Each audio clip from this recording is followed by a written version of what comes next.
La Birmanie, pays de 51 millions d'habitants, grand comme une fois et demie la France, où seule la partie centrale est accessible librement pour le moment au tourisme.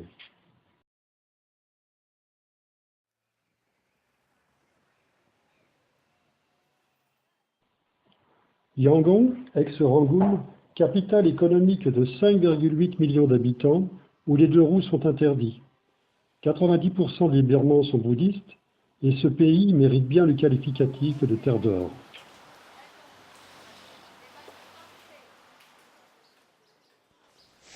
La pagode Soulé se distingue par sa forme octogonale et sert de référence pour les distances kilométriques du nord du pays.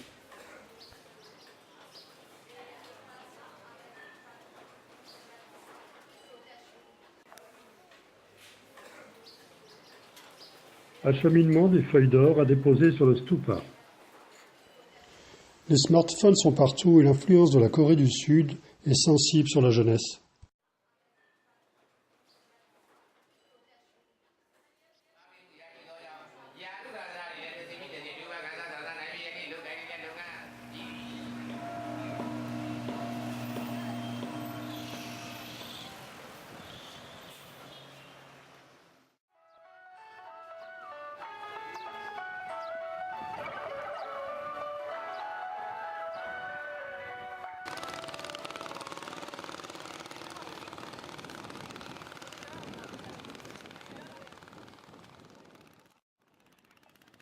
Les bâtonnets servent au comptage et pour la paye de ces hommes, petits par la taille mais si grands en résistance.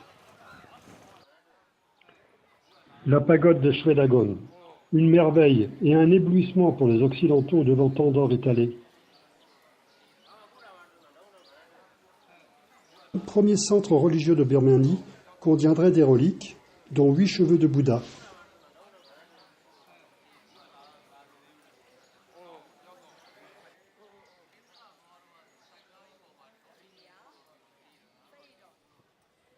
Déposer des feuilles d'or sur Bouddha est un acte indispensable pour un bouddhiste birman.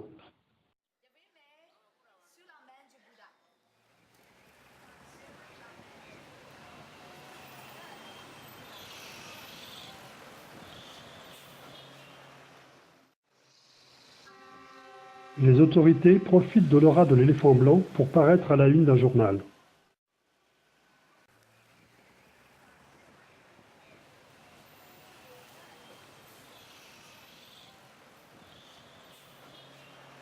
Aucun énervement, cette zen attitude est une constante du comportement birman.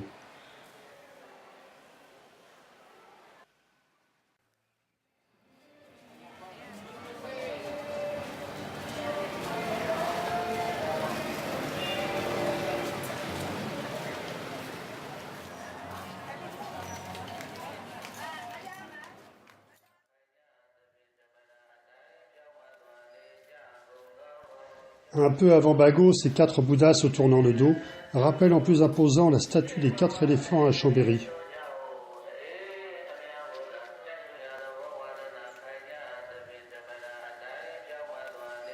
Ce Bouddha couché de Shewet Taleyong, long de 55 mètres, est abrité sous un hangar de style Eiffel.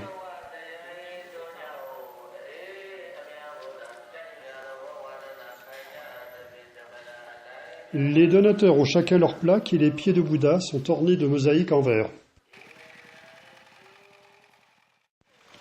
Les chânes, toujours par paire, en représentation du lion, protègent la pagode.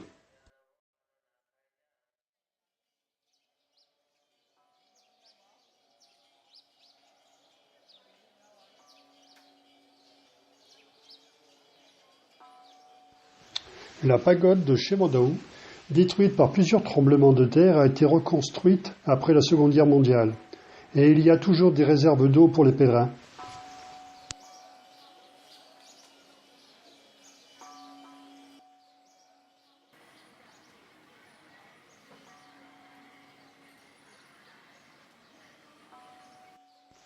La pagode de Kietarlan, construite en 876, offre un joli panorama.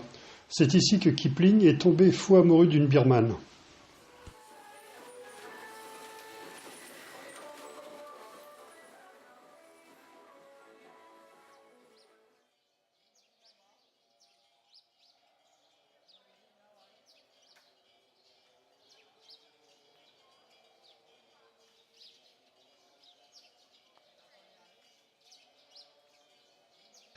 Le monastère Yadana Bonmit, édifié au XIXe selon le modèle des monastères royaux de Mandalay.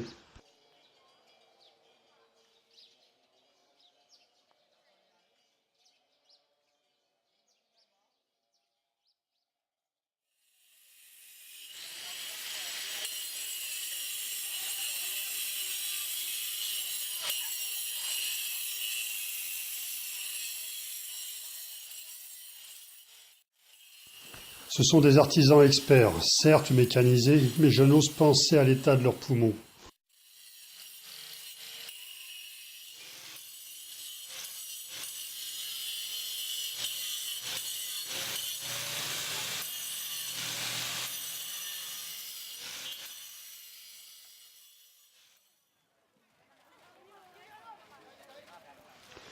Les grottes de Kokun abritent des milliers de représentations de Bouddha.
Le Rocher d'Or est un haut lieu de culte, les pèlerins viennent en famille y passer la nuit.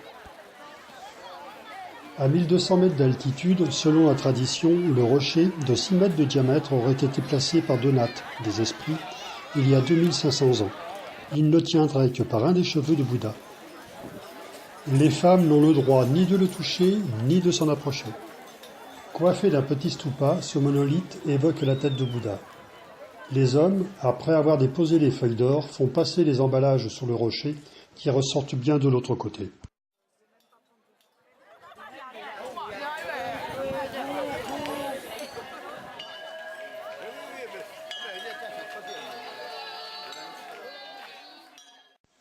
Au matin, les pèlerins rejoignent la gare routière, alors que les bonzes mendient leur nourriture de la journée.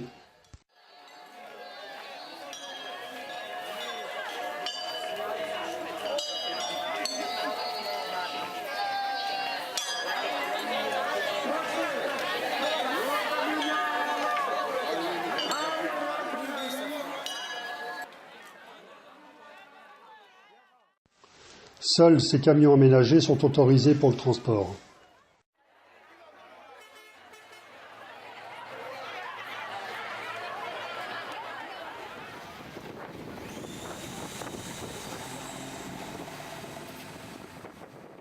Le monastère de Shui-Yan-Piai est situé à quelques kilomètres au nord du lac Inle.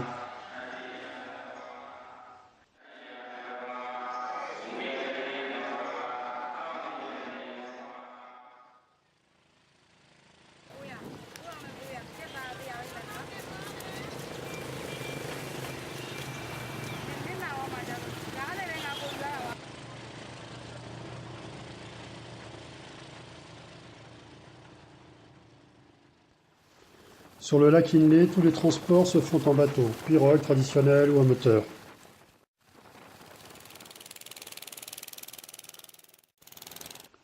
Les jardins flottants sont formés de racines extraites des parties profondes du lac, qui, une fois rassemblées, sont ensuite ancrées par des piquets en bambou.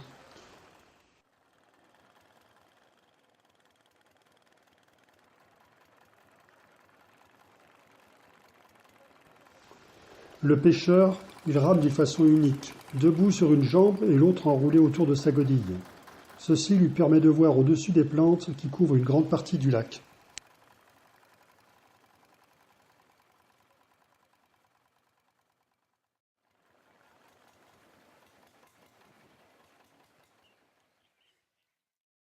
C'est le deuxième grand lac de Birmanie avec 12 000 hectares situé à 884 mètres d'altitude. Sa profondeur moyenne est de 2,10 m à la saison sèche et il atteint 3,60 m au moment de la mousson. Le Kyatingan est un tissu fabriqué à partir des fibres de lotus utilisées à l'origine pour habiller les statues de Bouddha.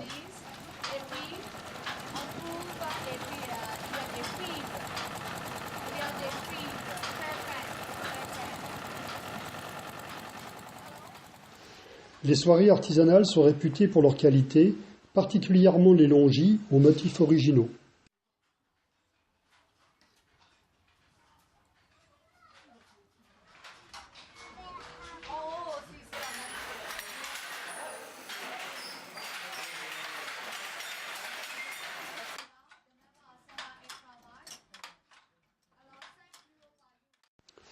Passage d'un mini-rapide aménagé. Le marché local est itinérant. Il tourne sur 5 jours dans 5 lieux différents.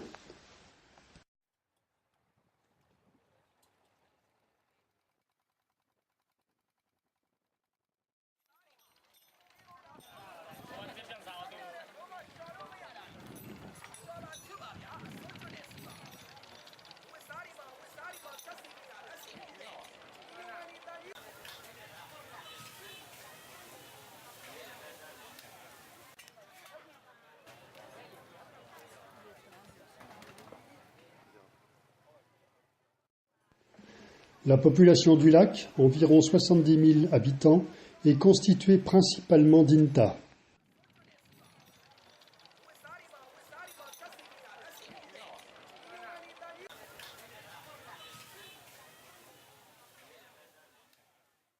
Le site de Shwe Inden, avec des centaines de stupas, est envahi par la végétation. Il est en train d'être restauré. La pagode de Poindoi, la plus vénérée du lac, renferme 5 Bouddhas, ramenés de Malaisie au XIIe siècle et oubliés dans une grotte. Depuis qu'ils sont dans cette pagode, ils sont tellement recouverts de feuilles d'or qu'ils ressemblent à des globes.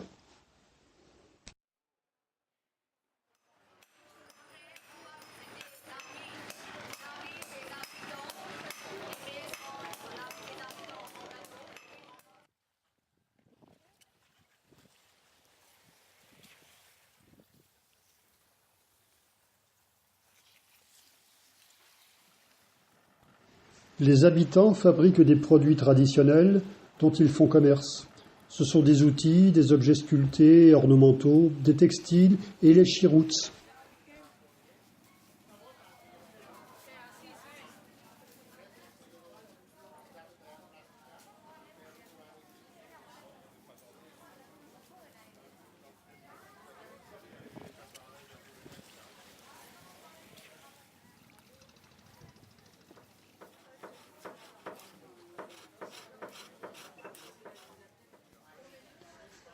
En 1990, beaucoup de femmes Jira de la minorité Padung, à cause du conflit avec le régime militaire, sont parties en Thaïlande.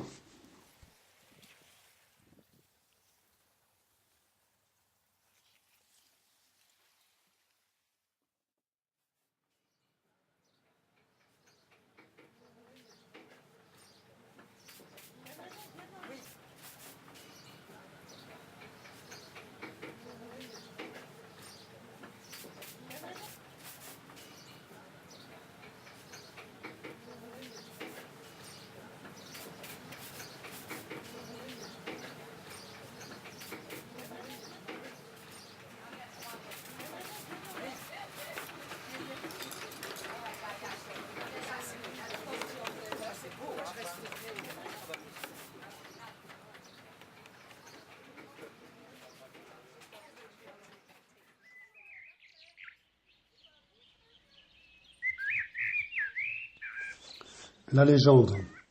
7 jeunes princesses, surprises par la nuit, décident de s'abriter dans la grotte. Durant leur sommeil, une araignée tisse sa toile devant l'entrée de la grotte. Au matin, un prince, passant armé d'un arc et de flèches, entend leurs plaintes et tue l'araignée. Au fil des siècles et des donations, des milliers de statues de Bouddha recouvertes d'or ont été entreposées.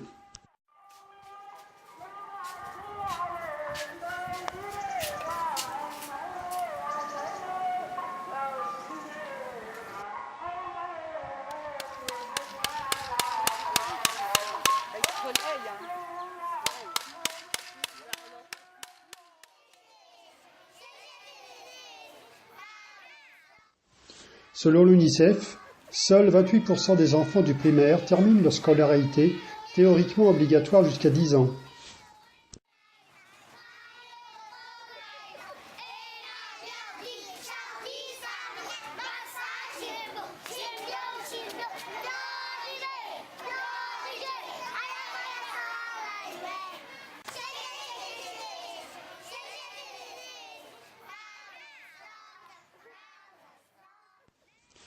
Mandalay, deuxième ville de Birmanie avec 2,5 millions d'habitants pour l'agglomération. Elle fut la dernière capitale royale entre 1860 et 1885, surnommée « Cité des joyaux » pour son jade réputé. Ce monastère est une institution et un pensionnat qui prend en charge l'éducation d'enfants défavorisés. Pour être admis, ces derniers doivent accepter de suivre les 10 commandements suivants. Avoir un grand cœur, respecter le code de vie monastique, être en bonne santé, être propre, savoir s'habiller, avoir un comportement intelligent, marcher sereinement, dire des choses sensées, obéir aux règles, être assidu au travail.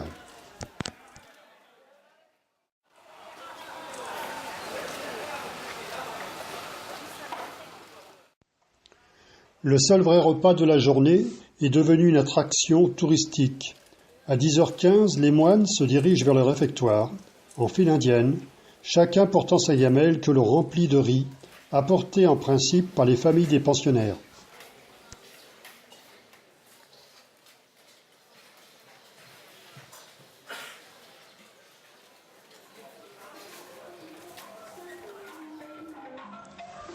Le monastère de Chwenando a une structure en teck sculptée selon les principes de l'architecture birmane du XIXe. Uben, un pont construit à partir de 1849 avec des colonnes de teck abandonnées lors du transfert de la capitale de Mandalay. Il traverse le lac sur 1,2 km.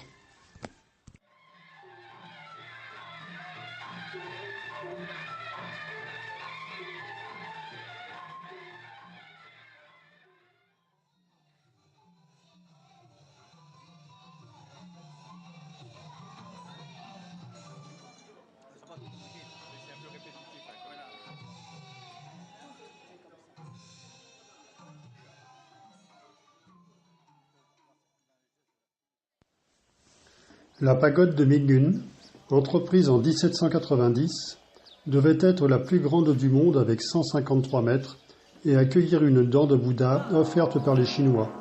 Un tremblement de terre lui fut fatal.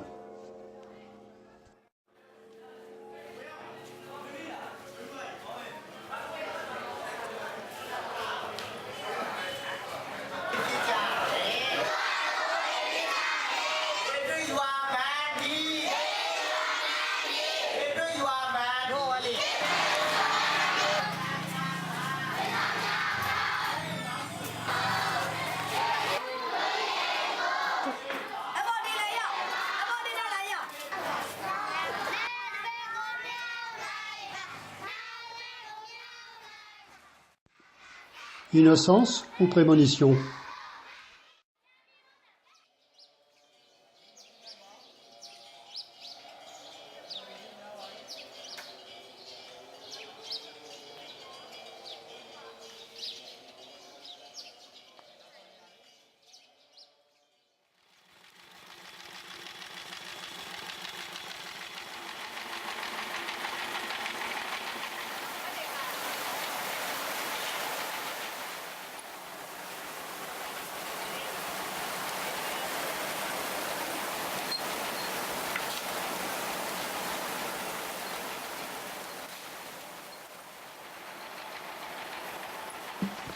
Les grottes de Powintong recèlent environ 800 grottes excavées abritant 3700 sculptures, dont une centaine de sanctuaires ont les parois couvertes de peintures.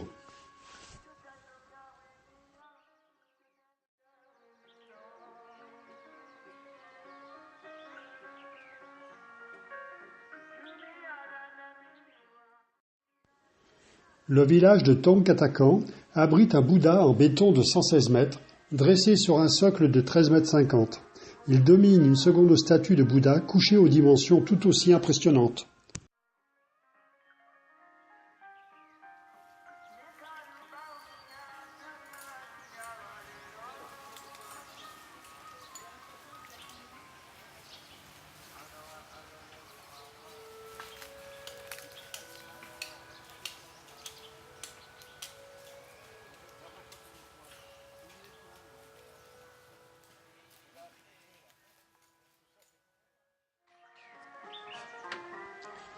La pagode Cat Cow, très kitsch, construite dans les années 30. Sa surprenante architecture est dominée par un stupa qui figure, paraît-il, le mont Meru. Des centaines de stupas plus petits l'entourent en un foisonnement de couleurs.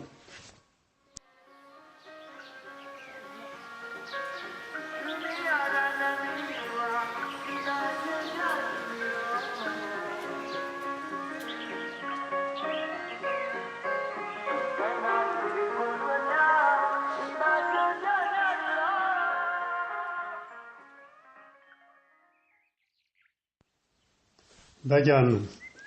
Parmi toutes les merveilles qui évoquent la richesse culturelle de la Birmanie, celle qui altère le plus le monde est à n'en pas douter la plaine de Bagan et ses 2000 pagodes. S'il ne fallait voir qu'un site en Birmanie, c'est assurément Bagan qu'il faudrait retenir. Les constructions sont à l'échelle de nos cathédrales et du site d'Angkor.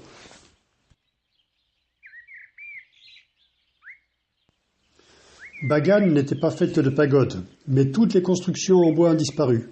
Le village du vieux Bagan, édifié au milieu des ruines, a été déplacé en une semaine en 1990. Les habitants ont été contraints de libérer le site, mais certains n'ont pas été inquiétés pour la construction d'hôtels adossés aux pagodes.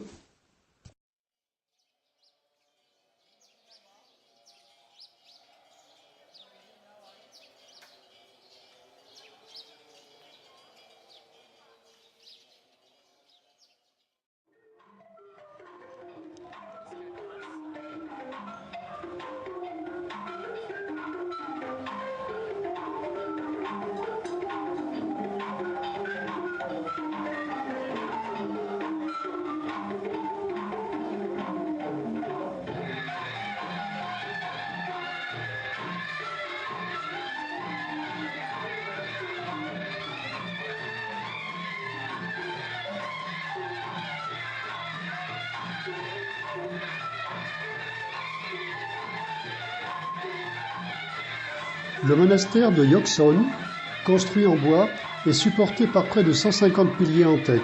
À l'intérieur, on trouve de belles sculptures en bois du XVIIIe.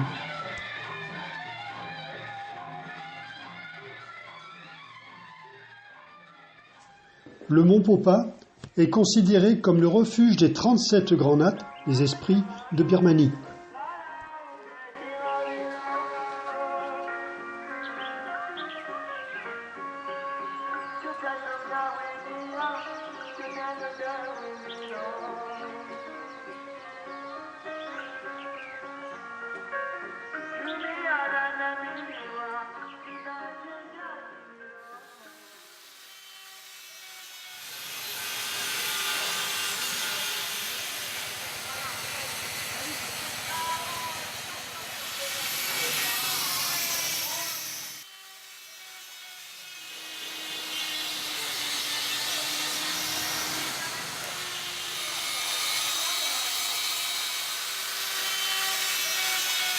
Naypyidaw, la nouvelle capitale, est une série de zones isolées les unes des autres. Les ministères sont répartis à de larges intervalles et accessibles uniquement par des routes sur haute surveillance. Cette ville est sans charme pour le moment. Mais pour ce dirigeant, méfiant envers leur propre peuple, elle tient du chef-d'œuvre d'urbanisation défensive.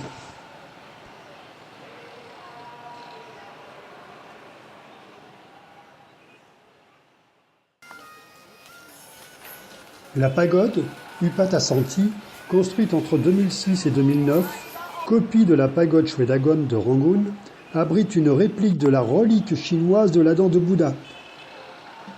C'est une copie très réussie.